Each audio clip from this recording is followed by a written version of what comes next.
Welcome back to episode 7 of WNBA Retrospect, a historical WNBA scouting series. Today we'll discuss Sue Bird's prospects out of UConn as the first guard to be selected with the number 1 overall draft selection in WNBA history.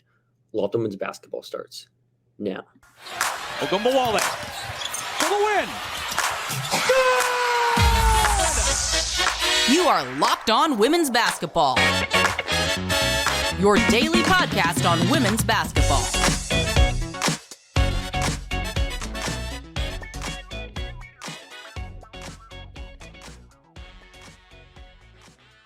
Welcome. You are Lofton women's basketball. Thanks for making us your first listen every day. We are free and available wherever your podcast and on YouTube.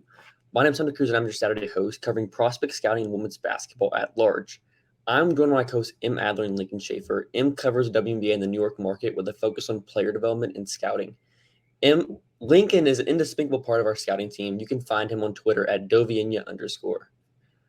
All right, so as I said, our conversation subject today is UConn Sue Bird. So let's take you back to 2002.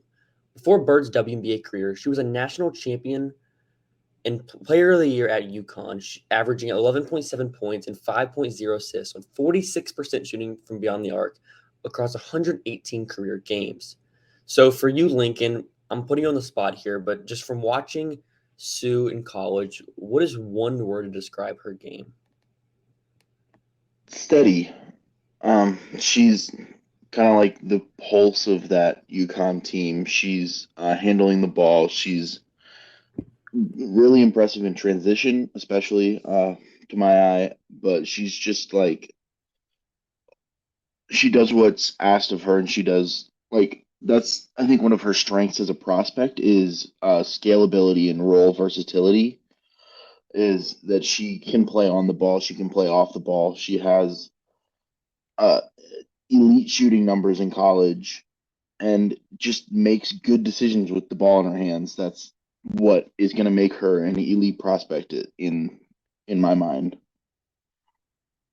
And she clearly not only has all those skills, but she refines them over time. She comes into college as, if anyone has seen Sue Bird at any point in her WNBA career, you can imagine she's been pretty polished for her entire life in terms of being on the court. But she was very polished by the time she got to UConn, and it's pretty wild how she's one of the best point guards in the country from the minute she steps on the court there.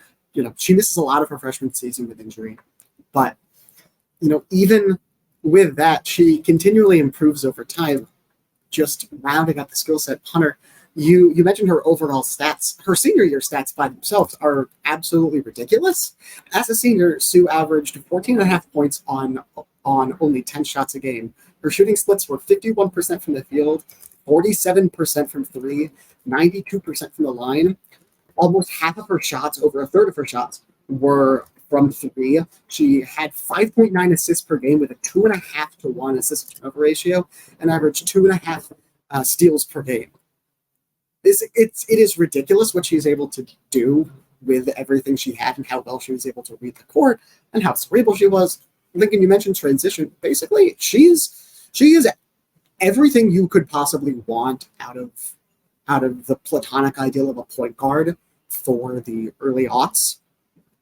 Just in terms of how she manages transition, how she makes decisions, how she prioritizes things, and I think it'd be very interesting for a number of reasons, but for what I'm talking about right here, it'd be very interesting to see how that would have adapted if in her athletic prime she had been playing in today's kind of ball, just because of the way the pace is pushed differently in more pick and rolls or run. She didn't run a whole hell of a lot of them at UConn before she got to the Storm, which we'll get to later.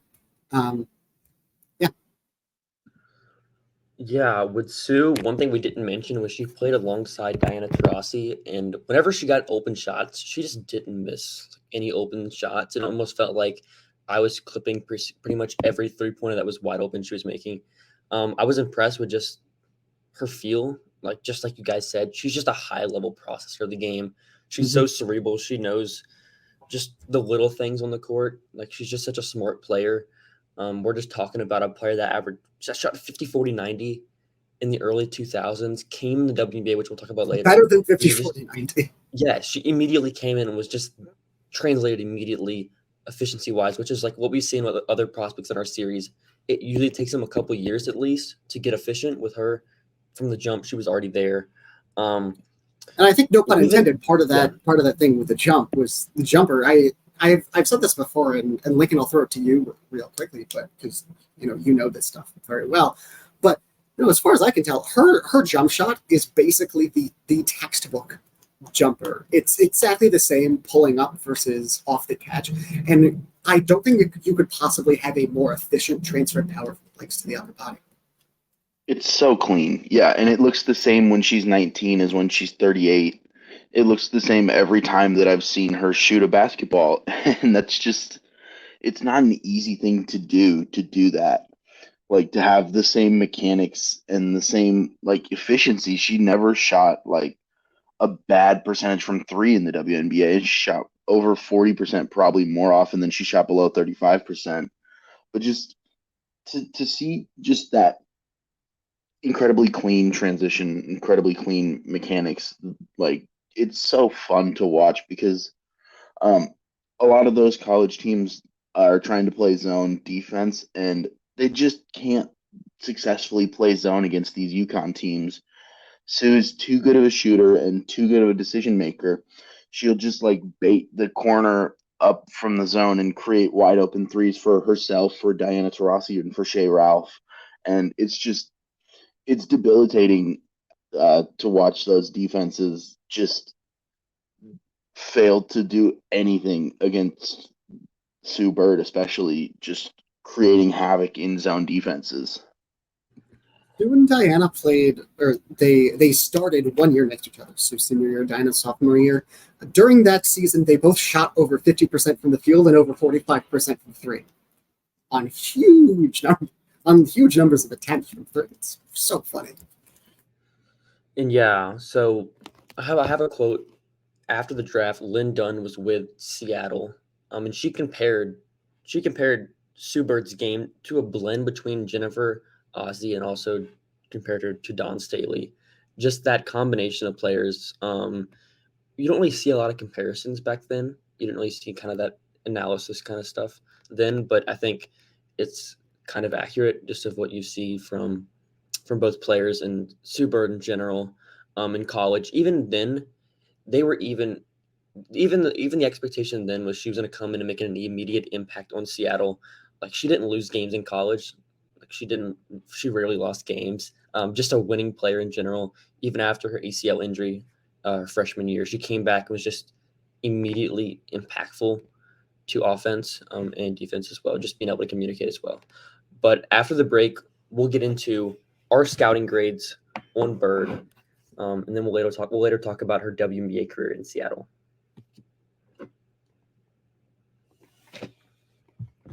Football season is about to kick off, and FanDuel is giving you the chance to win all season long. Because right now, when you bet on a Super Bowl winner, you can get bonus bets every time they win in the regular season. Just pick any team to win the Super Bowl, and you'll get bonus bets for every victory. You can use your bonus bets on spreads, player props, over-unders, and more. So visit FanDuel.com/LockedOnNBA and start earning bonus bets with America's #1 sportsbook. That's FanDuel.com/LockedOn. Welcome back. I'm your host, Hunter Cruse, and thanks for joining us. Let's get into our scouting grades on Bird, slowly based on the film we watched pre-WNBA, taking into account the state of the league, rather than an emphasis on current WNBA team building and schematic philosophies. But first, for those unfamiliar, we use a 20/80 baseball-like scouting scale. 40 is an average WNBA contributor, a player that contributes on the kind of above replacement level value. 45 is a top-end backup. 50 is your average starter. 55 is your above-average starter. 60 is an all-star caliber player. 70 is an all-WNBA caliber player. And finally, 80 is reserved for your MVP candidates, your first-team all-WNBA players. But first, I'll give it to you, Lincoln. What did you see from Bird, and what would you grade her back then? Yeah, for me, it's I see like an all-star player, absolutely. But I'm not sure that off of her college tape I can get to an all-W level player. So I'd go in like the high end of a 60 grade. So like a definite all-star. but I'm not sure that I see like a ceiling of a perennial all W candidate or like a MVP candidate, really. What about you, Em? I'm pretty similar. I'm a little bit. The difference between my grade and Lincoln's is basically a rounding error. I have her as just a roll 6 bang on, not necessarily a hard or a high 6 at that. I think the defense is pretty atrocious just overall. We mentioned this with Teacher when we did one of our first couple episodes for people who've been listening for a while. But Teacher had this thing where she was obviously great as the point of attack, but had the tendency to get beaten, but was still really good at these poke away steals from behind. That didn't translate for Teacher in the W nearly as much. And you see Sue at UConn, she's almost hunting those steals in a way that, like, it's the only good thing about her defense, and it's shocking how often she does it. I don't know what I could have made of that being in terms of able to translate, but just given the constraints of that role at the time, the defense is less important for that position than it would have been today. But on the flip side, being able to use the whole ability of her shooting puts her at a 6 for me. If we had been doing this today, I would honestly have her as a soft 7 because I would have a lot more faith in coaches actually using her as a combo instead of just a point. Yeah, so I actually have a soft 7 on her from what I saw at UConn. Like you said, though, at UConn we saw the ability to play on-off ball, and that's probably what gives me more promise. Because if she was utilized just on ball, I think you could kind of just see 6. But I think based on what I saw at UConn, I kind of just saw a player that is just the perfect point guard for the era. Like what we saw with, like you said, with Tisha. Sue was a better finisher. I think she had better touch around the rim. She had better control of her finishes. Her burst was better, I thought. I think that's like saying that an eagle is better at flying than a tortoise. Yeah, I thought Sue was a good finisher. Like I don't think she was amazing, but she was a solid finisher. Really, really good shooter. One of the best shooting prospects of the early era. So I think 7. I think that's what kind of the team's expectations were back then. Was just a player that you can plug and play at the point guard position. Is stable, like Lincoln said, just stability you can get from her. But yeah, the value of her now is just even more to consider player on-off ball. Because when we saw her in transition, whenever UConn's offense was flying, she was incredible. So dangerous. Yeah. Well, and the big thing to me, unbelievable. The ability to just make anything happen. Like, I don't know if there's been, including Tisha, I don't know if there's anyone I've ever seen who, if there is a pass to be made, she will find a way to make the pass. Well, and the thing to me about Sue as a prospect is that I just don't see a way that she's not like at least an above average WNBA player from this college tape. Her floor is so high. She just makes things happen on the floor, and her ability to play in any system on any team, you don't really have to build around Sue Bird. You have a team and you add Sue Bird and it makes it better no matter who else is on the team. You're just that's the big thing to me about Sue Bird as a prospect is that she has very low bust potential and she's incredibly ezy to fit within a different team context. And I think there was more emphasis on that. Go ahead. I think there was more emphasis on that than more stability. Like we saw with Tisha, just because there's the only two, I'm comparing this, the only 2 guards we've talked about so far. With Tisha, it felt like you had to build more of a scheme around her, like we saw in Sacramento, where she had the offensive players around her. Where with Sue, like you said, she can kind of fit in pretty much any context. I hadn't thought about this before until we were just talking about the downside still being so high. And Hunter, to your point, we actually have talked about another guard prospect. And this is a perfect segue into comps because, Lincoln, you made me think, Sue, the worst case scenario for Sue, other than like catastrophic career-ending injury, is basically the best case scenario for Kelly Miller at the same time.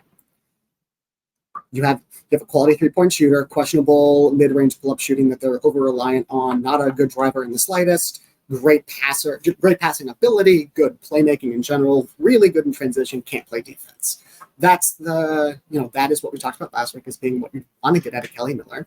And that's really the worst case scenario you get out of Sue. And that's basically what you get out of Sue for the first couple of years in the W, which we'll get into in our third segment. But if that's what the least you get out of it, that's pretty good. And it turns out that she had a sort of very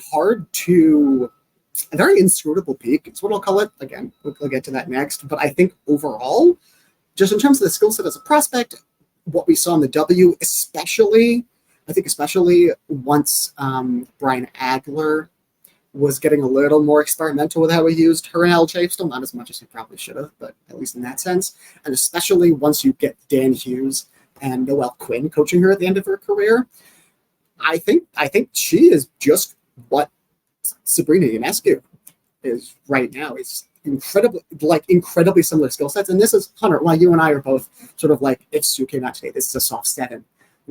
A better passing ability than Sabrina, but not by an enormous margin at this point in time. But I think in terms of the ability to tog on and off the ball, the extreme gravity as a shooter, and the ability to leverage that to as an elite playmaker, either in the half court, which Sabrina is really getting there this year, or just especially off the catch and leveraging that gravity, an incredibly unbelievable offensive player.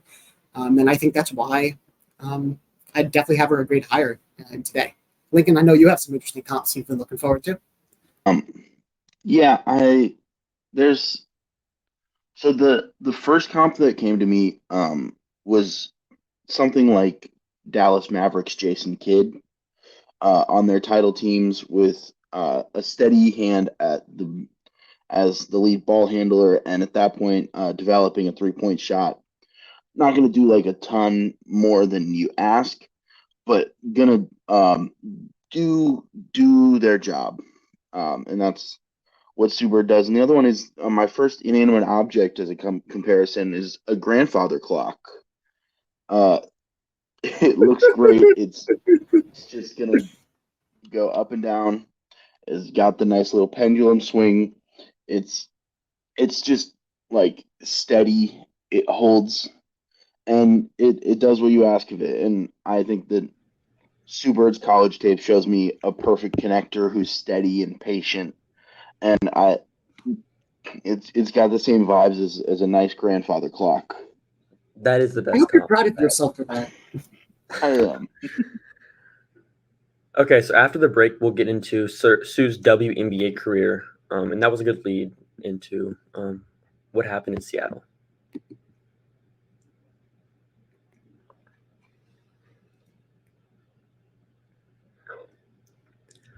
All right, so starting off here with Sue's WNBA career. So when she entered the league the year prior, the WNBA's league average 3-point mark was 33.6%.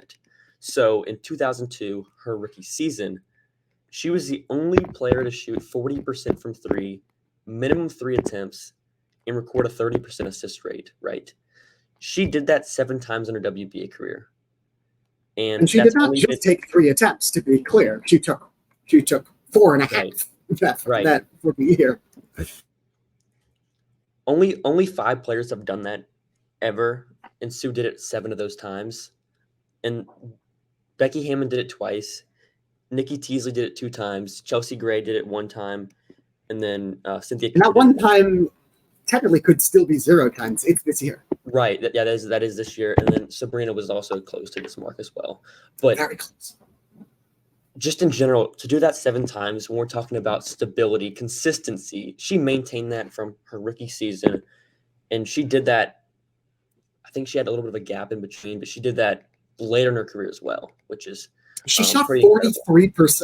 She shot 43% on 4.5 threes a game, or on almost 5 threes a game, from like her age 35 through her age 40 seasons in the W. Yeah, just at the same time, incredible shooting. At the same time, she had a 3-to-1 assist turnover ratio. So, like, in terms of what you want as a passer and as a shooter, right? It's everything there. I think there are questions to be had about sort of the and this is where I think it gets interesting. You mentioned Becky Hammon. We mentioned this with teaching, but I think it is very interesting how any given person who knows W history, I think it's very interesting how you order your GOAT point guards. I think we would all agree the teacher's probably not a very good pick for the top grouping there. I think most people would probably come to some consensus that in no particular order, it's Sue, Becky, Sloot, Chelsea at this point, who are your real GOAT point guard contenders.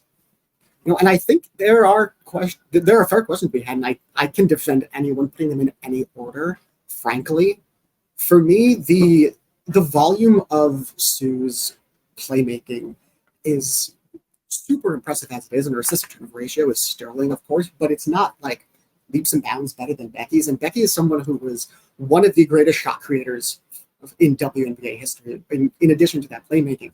Whereas Sue's regular season numbers are super efficient, except she doesn't get to the line much, so it keeps the true shooting down a bit compared to Becky Hammon, who's one of the greatest free throw drawers of all time.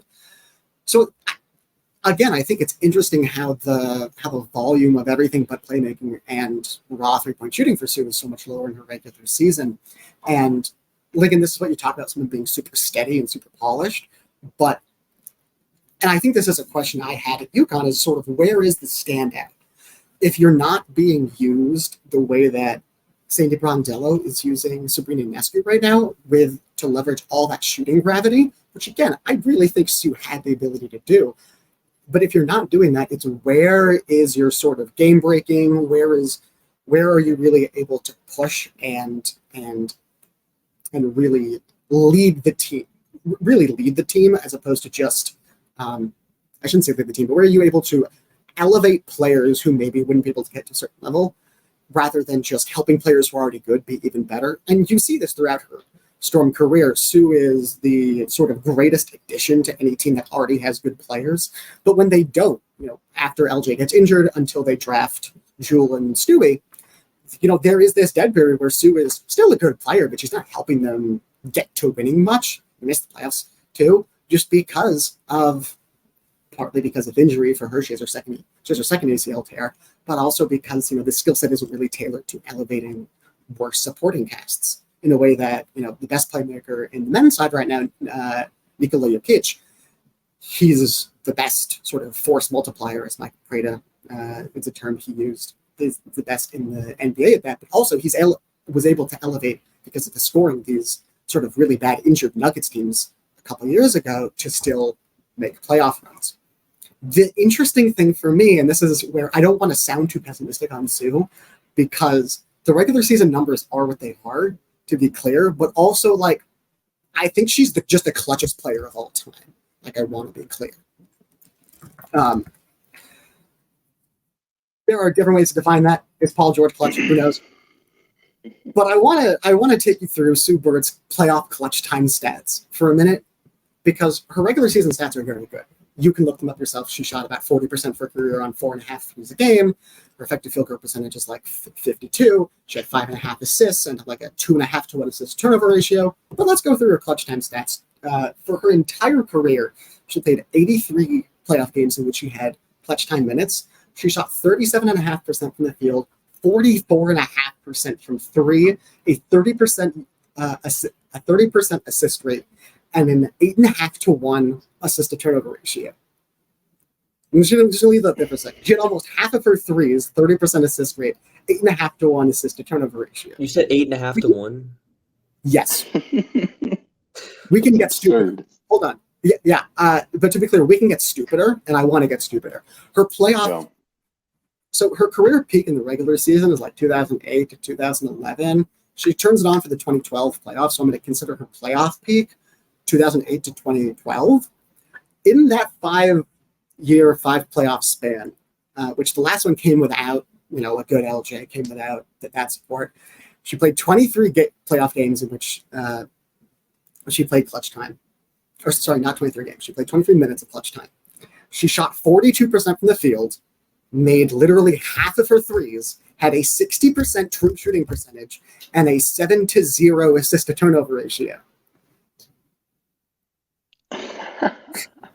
Again, made half of her threes, 60% true shooting, 7-0 assist to turnover ratio in a 5-year clutch time playoff span. I think she's the most clutch player. I think she's the most clutch player of all time, and I don't know what to do with this information as far as like considering her as a player. But to be clear, there was something like she just had that dog in her. You just get her into prime time, and she has that dog in her. And watching her college tape, especially, you get the idea that she could always ratchet up her aggressiveness. She's not like looking particularly aggressively to create her own shot. But in moments when she needs to, she can. She never took more than 12 field goal attempts a game in the WNBA. And I don't know if she even hit double digits at UConn, but she just knows how to create efficient looks for herself and teammates like at a really, really, really high level. Yeah, and I think part of that is just being historically great at playing within her own skill set. Like, you can see on the UConn tape, she's pretty bad at being able to do anything when she drives. Like Hunter said before, she can finish. We don't really want her driving because it doesn't do much for you. That's just not where she is as a passer. She's not that Kelsey Plum type where she's so good at like the Nash dribble and passing out of that. She's just excellent above the free throw line extended, obviously. And I think, that's why, again, I'd be so much higher on her in today's game. Not so much higher on her, but I think it's sort of a lost opportunity relative to today's game. I mentioned this briefly on our LJ pod, but LJ really deserved better than how she was used. She deserved to get so many more wing touches. And I think Sue deserved the kind of usage she had at the end of her career when she was this just enormous off-ball gravity threat.